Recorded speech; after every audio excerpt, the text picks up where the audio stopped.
하박국 3장 16절에서 19절까지의 말씀입니다. 구약성경 1304쪽에 있습니다.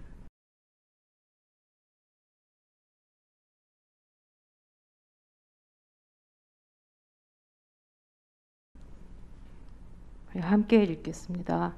내가 들었으므로 내 창자가 흔들렸고 내 목소리로 인하여 내 입술이 떨렸도다. 무리가 우리를 치러 올라오는 환난 날을 내가 기다림으로 내 뼈에 썩이는 것이 들어왔으며 내 몸은 내 처소에서 떨리는도다.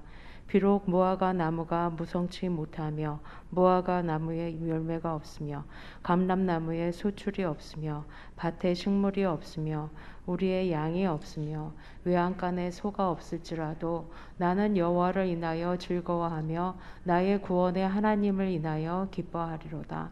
주 여호와는 나의 힘이시리라. 나의 발을 사슴과 같게 하사 나로 나의 높은 곳에 다니게 하시리로다.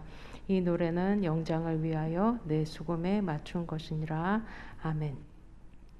외국인들이 우리나라에 와서 가장 먼저 배운다는 말 빨리빨리라는 우리의 습성은 급속한 경제 성장을 이루는데 원동력이 되기도 했지만 여기에 놓치기 쉬운 함정이 있으니 일의 과정을 즐기거나 방향성을 제대로 살피지 않고 오직 결과만을 재촉하고 중시하는 문화로 치우친다는 단점을 가지고 있습니다. 집을 떠나서 목적지에 도착하기까지의 시간, 또 시험을 치르고 결과가 나오기까지의 시간, 또 초대한 손님을 맞을 준비를 다 해놓고 오기까지 기다리는 시간, 또 뱃속에 아기를 가진 이후에 태어나기까지의 기간 등 우리는 살아가면서 아주 짧기도 하고 어떨 때는 기약 없는 기다림과 같이 길고 긴 어떤 시간과 시간 사이를 무수하게 지나게 됩니다. 응애하고 울면서 이 땅에 태어나서 무덤에 이르기까지의 우리의 인생도 잠시 지나가는 나그네다라고 많이 말을 하고 믿는 우리들은 하나님의 나라를 향해 가는 순례의 길이다, 순례자다 이렇게 비유를 합니다. 시작도 끝도 중요하지만 출발과 도착 지점 사이를 어떻게 지내는가 하는 문제는 사람과 인생의 질을 결정합니다. 그리고 이것은 영적으로도 참 중요한 문제입니다. 그 내용과 질에 따라서 이 중간지대는 하나의 분기점이 될 수도 있고 다음 단계로 도약하는 시점이 되기도 합니다. 뭔가를 초조히 기다려야 되는 과정이나 아직 결과가 보이지 않는 시기를 지나게 될 때에 우리가 품게 되는 대표적인 감정을 든다고 하면 긍정적으로는 설렘과 기대를 들 수 있을 것이고 부정적으로는 불안함과 두려운 마음일 것입니다. 이 중에 어느 한쪽만 느낄 수도 있고 양가의 감정을 다 지닐 경우도 있습니다. 하지만 여기서 부정적인 것은 안 되고 긍정적인 모습이어야만 한다고 주장한다면 연약한 우리가 오히려 하나님 앞에 나아가는데 장애물이 되지 않은가라는 생각을 해봅니다. 지금 내가 어디쯤 와서 서 있고 어떤 과정을 지나고 있든지 간에 나의 감정과 나의 상태가 지금 어떤지 간에 지금 오늘 우리의 모습 그대로를 받으시고 우리의 자격이나 우리가 의로워서가 아니라 죄 중에 있을 때 먼저 찾아와셔서 우리를 불러주신 그 하나님을 예배하고 찬양하는 것이 우리의 인생 여정에 매일매일 있어야 되는 일일 것입니다. 우리의 자격으로 하나님 앞에 나가가는 것이 아니기 때문에 우리는 어떤 경우와 어떤 형편에 처했다 하더라도 예배하는 것이 가능해집니다. 보장되는 것이 없는 나그네 길을 살아가는 인생이기 때문에 더욱 필요한 것이 예배의 자로서의 삶입니다. 매 순간 하나님과 동행하지 않고서는 그의 인도함을 받지 않고서는 가야 할 길을 찾지 못하기 때문에 그럽니다. 시편의 120편에서 134편까지는 타이틀이 붙어 있는데 성전에 올라가는 노래라고 써여 있습니다. 이 시편들은 유대인들이 절기 때마다 예배를 드리기 위해서 집을 떠나서 예루살렘 성전까지 먼 길을 가면서 부른 노래들로 전해집니다. 이 노래들의 내용은 다양하지만 그저 신세 한탄이나 대중가요의 대표적인 주제처럼 세상의 사랑과 이별을 노래한 것이 아니라 하나님이 어떤 분이시고 어떤 일을 행하셨는가를 말하는 찬양의 내용으로 하고 있습니다. 나 자신과 나의 상황이 아니라 하나님과 하나님의 역사와 그분이 하실 일들에 집중하는 것입니다. 이스라엘 백성들은 이렇게 일상을 누리던 삶의 터전을 출발해서 주님을 만나기 위해서 성전으로 나아갈 때에 그 여정의 길 위에서 찬양을 드리면서 걷고 또 걸어갔습니다. 예루살렘은 지리적으로도 팔레스타인 지역에서 가장 높은 곳에 위치해 있습니다. 그래서 이 순례길은 어쩌면 숨이 차는 등반하는 느낌을 가져야 됐었을 것입니다. 평지를 걸을 때보다 더 에너지를 많이 사용해야 되는 오르막입니다. 그래서 이 예루살렘을 순례하는 의미는 하나님을 앙망하는 상향적인 삶을 표현하는 것입니다. 믿는 우리들의 인생도 이와 같습니다. 끊임없이 하나님을 바라보는 것이 신자의 삶입니다. 주님의 임재하심에 이르기까지 숨이 차고 힘들어도 어려움이 있어도 찬양하며 나갈 때 주시는 그 힘으로 또 일어나서 걷고 걸어가는 것입니다. 어지러운 일이 많으니 이번엔 성전까지 가지 말자. 혼란스러운 여건들이 모두 잠잠해질 때까지 기다리고 있지 않습니다. 일상의 자리에서 일어나는 것이 예루살렘을 향한 첫걸음이 됩니다. 또 주님의 성전에 이르러서야 그때야 예배를 드리는 것이 아니라 성전을 향해 가는 그 길 위의 시간에서도 적극적으로 주님을 앙망하고 찬양하면서 걸어갑니다. 이스라엘 백성들이 아기들도 다 데리고 절길마다 그 먼 길을 예배하기 위해서 성전에 다다르기까지 얼마나 힘든 과정이 많았을까. 우리의 인생 역시 그렇지만 이 생을 마치고 주님이 계신 그 영원한 나라에 이를 때까지 우리 역시 매일매일 한 걸음 한 걸음 주님을 노래하며 높이며 그 길을 걸어가야 하는 것입니다. 이 길을 걸으면서 나에겐 아무 일도 일어나서는 안 돼. 나는 안전해야 돼. 라고 안전과 평안한 삶이 목적인 사람이라면 혹여 무슨 일이 생기진 않을까 싶어서 아마 집을 떠나지도 못할 겁니다. 발걸음을 뗄 수가 없을 것입니다. 하지만 그래서는 아무런 하나님의 역사도 보지 못할 뿐 아니라 제자리를 유지하지도 못하고 도태해듭니다. 나의 시선이 나와 나의 문제가 아니라 하나님을 앙망하는 시간을 통해서 힘들고 어려운 길이지만 주님을 찬양함을 통해서 우리의 두려움이 평강으로 바뀌게 되고 불안이 설렘으로 바뀌게 됩니다.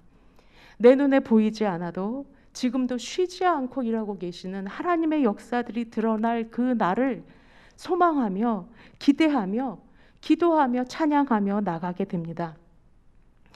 전투기에는 비행사가 비상탈출을 할 수 있는 장치가 있습니다. 조작은 간단하다고 합니다. 탈출 버튼을 누른 다음에 낙하산이 펴질 수 있도록 앉은 자리에서 앞으로 굴러 나오면 된다고 합니다. 그런데 제트 전투기가 처음 발명되었을 때에 비상탈출 테스트를 하는데 이때 조종사들이 자기 자리를 붙들고 놓지를 않아서 그 뒤에 있는 낙하산이 펴지지 못해서 여러 번 실패했다는 것입니다. 안전장치에 이상이 있어서가 아니라 조종사들이 자신들의 목숨을 구해줄 장치를 믿지 못한 것이 첫 번째 이유였고, 또 다른 이유는 안전함을 느끼고 있는 이 자리를 벗어나지 못하는 것이, 내어버리지 못하는 것이 두 번째 문제였습니다. 마치 이 자리를 떠나면 죽을 것처럼 느껴지는 겁니다. 그래서 이후에는 해결책으로 보완한 것이 조종사가 직접 자리를 버려야 하는 선택 과정이 없이 기계가 자동으로 자리를 떠나게 만들어 버리는 것으로 설치를 했다라는 이야기를 들었습니다.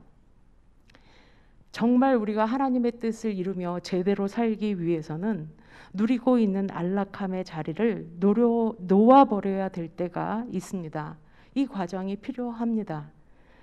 사람들은 이 자리가 좋사오니 하고 안정된 상태를 결코 깨트리고 싶어 하지 않습니다.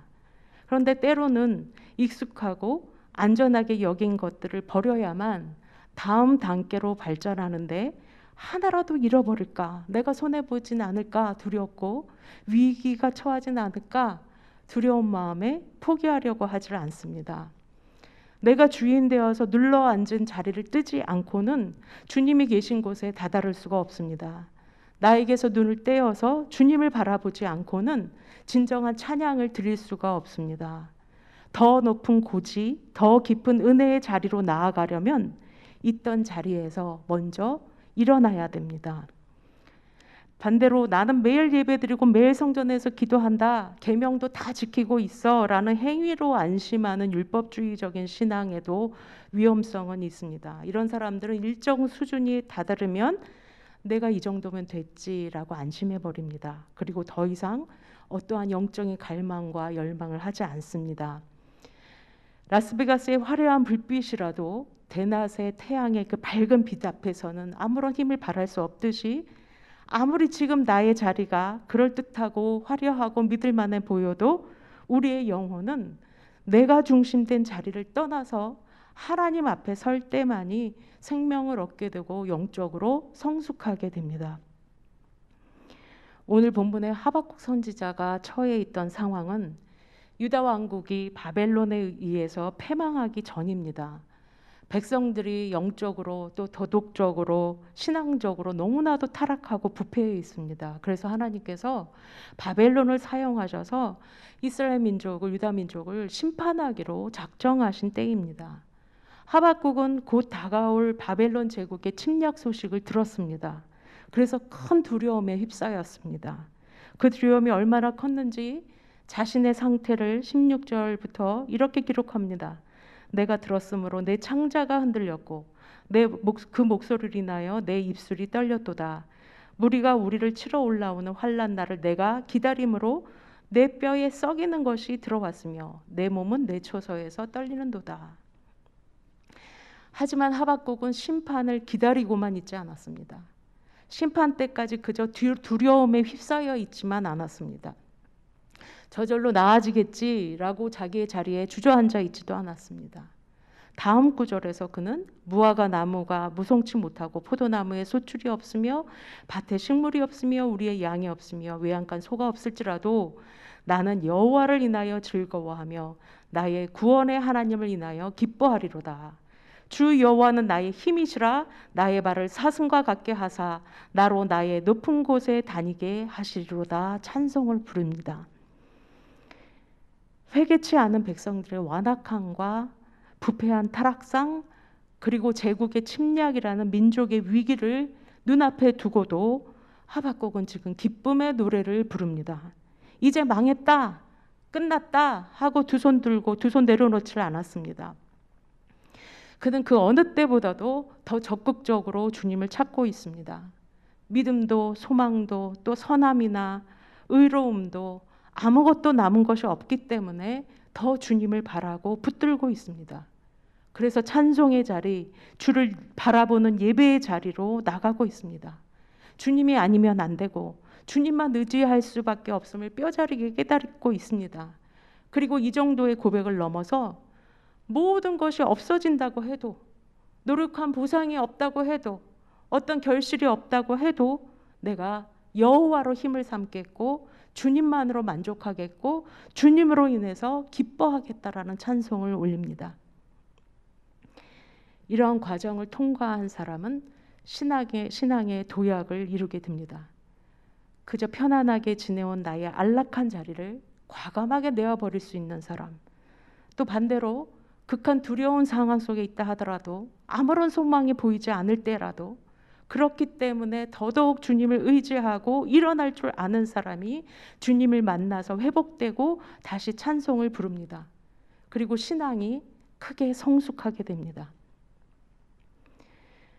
사슴이 아찔한 절벽 사이를 날렵하게 뛰어다니는 장면을 보신 적이 있으십니까? 저는 TV에서 봤는데 정말 놀라웠습니다. 그저 여려 보이기만 하는 가냘퍼 보이는 그 눈망울을 가진 그 사슴의 몸체에서 어떻게 그런 에너지가 나올까 경이로울 정도였습니다. 그 사슴의 발바닥을 보면은 앞쪽은 두 쪽으로 이렇게 나눠져 있는데 스폰지처럼 폭신해갖고 마찰을 줄이고 미끄럼을 피할 수 있게 만들어졌다고 합니다. 그리고 발바닥에 가장자리하고 뒤꿈치 쪽에는 이렇게 쇠처럼 생긴 진 같은 단단한 동그란 것이 박혀 있어갖고 이것이 바닥 표면을 꽉 잡아서 넘어지지 않게 하는 역할을 해준다고 합니다. 그래서 높은 산도 펄쩍펄쩍 뛰어다닐 수가 있답니다. 사슴이 이렇게 뛰어다닐 때 어디를 쳐다볼까? 자기 발밑을 볼 겨를이 없습니다. 산 위를 쳐다보고 뛰어넘고 또 뛰어넘습니다. 우리가 눈을 들어서 주님을 바랄 때 하나님이 우리의 발을 사슴과 같게 해주십니다. 죽을 것 같은 위기 상황을 눈앞에 두고 두려움에 떠는 순간에도 주님이 나의 힘이시라고 고백하는 자가 기뻐하게 하시고 찬송하게 만들어 주십니다. 우리의 발에 힘을 주사 어떤 난코스라도 뛰어넘게 하시는 분이십니다. 다 안 된다고 하는데 주님은 된다고 하십니다. 시편 18편 29절에 내가 주를 의뢰하고 적군에 달리며 내 하나님을 의지하고 담을 뛰어넘나이다. 결국 상황과 환경을 뛰어넘게 하는 것은 주님을 바라보는 우리의 믿음입니다. 안진뱅이를 일으키시고 죽은 사를 살리는 신, 그 주님의 능력이 우리의 믿음을 통해서 역사하셔서 우리를 걷게도 하시고 뛰게도 하시고 찬송하게 하십니다. 믿음이 넘지 못할 경계는 없습니다. 장애물은 없습니다. 믿음이 이깁니다. 처음 가는 여행길의 긴 여정을 지나다 보면 어떤 분기점, 여러 갈래로 나눠진 길을 만나기도 합니다. 갑자기 상황이 달라지기도 합니다. 그때 우리는 참 혼돈스럽습니다. 넓은 고속도로를 달리다가 좁은 도로로 갑자기 들어설 때면 그때 바로 더 밝은 빛이 필요로 합니다. 마찬가지로 우리가 인생의 분기점과 같은 시기, 과도기와 같은 시간을 지나는 것 같다면 더욱 빛이신 주님 앞에 나와야 됩니다. 자녀가 독립할 나이가 되면 그때 하나님을 섬겨야지 하면 그때 내가 늙어서 힘이 없습니다. 힘든 시기만 지나가면 그때 내가 뭔가를 열심히 해야지 하지만 그때 나에게 기회가 있을지 보장할 수가 없습니다. 나이가 50이면 경력과 관록이 쌓이는 시기라고 하지만 부정적으로는 쉰 세대라고 합니다. 50의 쉰이 아니라 다른 쉰이에요. 앞으로 나가려고 하기보다 늘 있던 자리에 머물러서 고집불통이고 고리타분해지는 세대가 쉰 세대입니다. 임팔라는 무려 3m를 뛰어오를 능력이 있고 한 번의 도약으로 10m까지 뛰어오른다고 하는데 이상한 것은 세계 어느 나라의 동물원에 가봐도 임팔라의 우리 담장 높이는 90cm 정도라고 합니다. 이유인즉슨 임팔라는 뛰고 난 다음에 자기가 착지할 곳이 보이지 아니하면 아예 뛸 생각을 하지 않는 특성이 있다는 겁니다. 그래서 단지 자기가 담장 너머를 볼 수 없다라는 이유로 절대 담을 넘는 일이 없다는 것입니다. 만약에 믿음의 사용 설명서가 있다면 어디까지 기능이 가능하다고 쓰여 있을까 이런 생각을 해봤습니다. 우리가 제품 설명서를 보면 주의사항이 꼭 있죠. 이렇게 하면 안 되고 저렇게 하면 안 되고 제한사항이 있습니다. 근데 믿음에도 제한되는 사항이라는 게 있을까? 내 스스로 제한 설정을 해놓고 이렇게 되지 않으면 나는 찬송할 수 없어. 이런 상황이 아니라면 성전에 나아가지 않아. 이렇게 되어야만 난 예배를 드리겠어라고 제안하고 있는 건 아닌지 모르겠습니다. 믿음을 사용하고 믿음을 따르는 데 있어서는 그 어떤 제한도 있을 수가 없습니다. 바울은 온갖 박해와 죽음을 무릅쓰고 복음을 증거했고 다니엘도 죽음을 무릅쓰고 두려워하지 않고 사자굴에 들어갔습니다. 하박국 선지자 역시 창자가 흔들리고 뼈가 썩는 것 같은 입술이 떨리는 극한의 두려움의 상황에서도 기쁨의 노래를 부르고 있습니다. 사슴이 가파른 절벽 위를 뛰어다닌 것과 같습니다. 믿음의 사람들은 사슴의 발을 지닌 사람들입니다. 주 여호와로 힘을 삼았기 때문입니다. 뭔가를 할 수도 없는 어찌할 수 없는 상황이든 상황이 호전되기를 기다리는 기간이든 아니면 그저 지내던 대로 아무런 문제가 없는 상황에 편안히 지내던 그저 그 자리에 머물러 있을 것이 아니라 지금 바로 주님의 이름을 부르고 주님 앞으로 나가야 됩니다. 주님으로 나의 힘을 삼아야 됩니다. 결과에 이르기까지, 목적지에 다르기까지 그 기간을 잘 보낼 수 있는 방법은 이 또한 지나가리라 하고 기다리고만 있는 것이 아니라 되려 이전보다 더 적극적으로 하나님을 찬양하고 믿음을 사용해야 됩니다. 하나님은 전지전능하시고 거룩하신 분이십니다. 감히 인간이 범접할 수 없고 그랬다간 죽음을 면키 어려운 그렇게 유한하고 유약한 존재가 인간입니다. 그런데 이 전능하신 하나님과 연약한 인간 사이를 메꿔주는 이 멀고도 먼 간극을 메꾸는 요소가 있는데 그것이 바로 믿음입니다.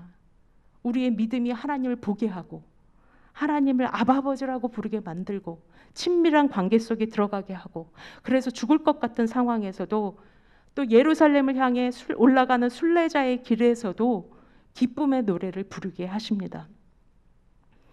이 믿음으로 인해서 죽어가는 영혼이 구세주 되신 예수 그리스도께 인도함을 받고 아직 결과가 보이지 않는 불안과 두려움의 시기에도 도리어 사슴처럼 높은 산을 뛰어넘으며 신앙이 성숙하는 도약의 계기로 삼게 만듭니다. 호랑이가 자신을 고양인 줄 안다면 정말 안타까운 일일 것입니다. 우리는 온 천하 만물을 지으시고 운행하고 계시는 하나님의 아들과 딸입니다. 주님의 이름으로 그 권세로 살아가는 사람들입니다. 주님을 믿는 믿음만큼 강한 것은 이 세상에 없습니다. 주님으로 나의 힘을 삼을 때 어떤 장벽도 넘게 하시고 높은 곳에 세워주십니다. 깊은 웅덩이와 골짜기와 같은 곳으로 내려갔을지라도 성벽 높은 성루로 우리를 인도하십니다. 아가서의 마지막 절은 이렇게 마칩니다. 나의 사랑하는 자야, 너는 빨리 달려라. 향기로운 산들에서 노루와 같고 어린 사슴과도 같아라. 오늘 하박국 선지자는 최악의 환경에서 최고의 기쁨을 노래합니다. 그것이 세상에선 가능치가 않습니다. 그리스도인에게 의미 없는 시간이라는 건 없습니다. 아직 결과가 보이지 않을 뿐이고 때가 차지 않았을 뿐입니다. 그리스도인은 최후의 승리를 위해 표대이신 예수 그리스도를 바라고 그 고지를 향해서 달려가는 자입니다. 가다가 넘어져도 아주 넘어지지 않도록 도우시고 지켜주시는 주님이 계십니다. 그래서 다시 찬송을 부르게 하십니다. 믿음이 뛰어넘을 수 없는 상태라는 건 없습니다. 우리의 믿음이 연약해졌을 뿐입니다. 여호와로 나의 힘을 삼는 사람, 믿음으로 바라보는 자를 높은 곳에 서게 하십니다. 시편 40편 2절 나를 기가 막힐 웅덩이와 수렁에서 끌어올리시고 내 발을 반석 위에 두사 내 걸음을 경고케 하셨도다. 우리나라 기독교 초기 선교사인 언더우드 선교사님의 기도문에 이런 내용이 있습니다. 주여, 지금은 아무것도 보이지 않습니다. 메마르고 가난한 땅, 보이는 것은 고집스럽게 얼룩진 어둠뿐입니다. 조선의 마음이 보이지 않습니다. 저희가 해야 할 일이 보이지 않습니다. 그러나 주님, 순종하겠습니다. 겸손하게 순종할 때에 주께서 일을 시작하시고 그 하시는 일을 우리들의 영적인 눈이 볼 수 있는 날이 이를 줄 믿습니다. 믿음은 바라는 것들의 실상이요 보지 못하는 것들의 증거라 하셨으니 조선의 믿음의 앞날을 볼 수 있게 될 것을 믿습니다. 지금은 황무지 위에 맨손으로 서 있는 것 같사오나 저들이 우리의 영혼과 하나인 것을 깨닫고 하늘나라의 한 백성, 한 자녀임을 알고 눈물로 기뻐할 날이 있음을 믿나이다. 지금은 예배드릴 예배당도 없고 학교도 없고 그저 경계와 의심과 멸시와 천대함만이 가득한 곳이지만 이곳이 머자나 은총의 땅이 되리라는 것을 믿습니다. 주여, 오직 저의 믿음을 붙잡아 주소서. 그의 믿음의 기도대로 조선의 하나님의 역사가 이루어져서 팔도강산 모든 곳에 주의 십자가 세워진 것을 지금 우리가 목격하고 있습니다. 오직 믿음이 우리를 살게 합니다. 믿음이 있어야 살 수 있습니다. 믿음은 볼 수 없는 것, 보이지 않는 것을 보게 합니다. 오직 의인은 믿음으로 말미암아 살아갑니다. 모두가 힘들다는 말을 입에 달고 사는 요즘이지만 주님을 믿는 우리들은 이 시기를 사슴이 높은 곳을 뛰어다니듯 믿음의 도약과 성숙을 이룰 기회로 삼아야겠습니다. 그저 주저앉아만 있다면 이제 일어날 때가 되었습니다. 한동안 믿음 생활을 소홀히 했다면 다시 주님을 붙들 때가 되었습니다. 순례자의 노래를 부르며 한 걸음 한 걸음 걸어가며 믿음으로 고백할 시기가, 이 여정이 모두 지나서 마친 다음에 우리가 높은 고지에 올라 승리의 노래, 기쁨의 찬송을 부르는 저와 모든 성도가 되실 수 있기를 간절히 소망합니다.